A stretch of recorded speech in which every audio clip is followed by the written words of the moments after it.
जुल्फा वाले आओ ये बंदा सराकी पसंद कर दे तो इसमें बोल के मैं दस के बोलो सुभान अल्लाह सराकी के शायद इस गाल की मजीद वजाहत की थे कि आगे जा बजाय जुल्फा वाले आओ वजाहत की तवज्जो करनी तो हुस्न दी नगरी दीदार करा सदा हज थी पापुर के मीम दे महबूबा सदे सामने तेरी सूरत वाजिरी हज करे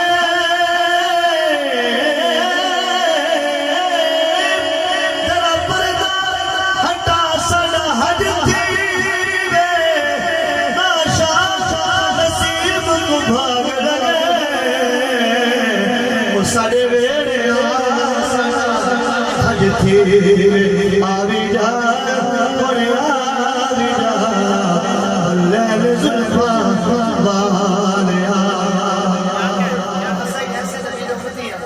ये मतलब शायद बड़ी सोनी गल लिखी हुकूमत दा हक के ऐसी गल सुभान अल्लाह के गल की हशेन महबूब नु आखे गए खुद खुदा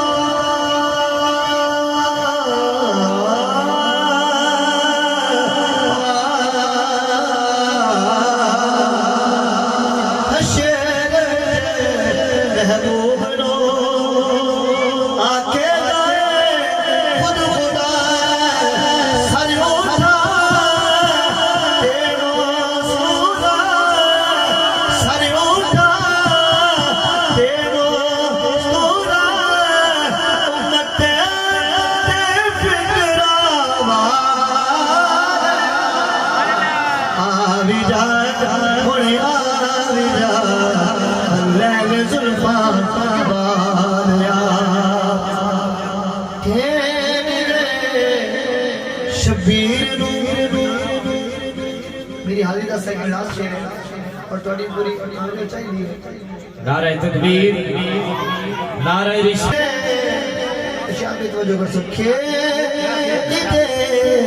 शबीर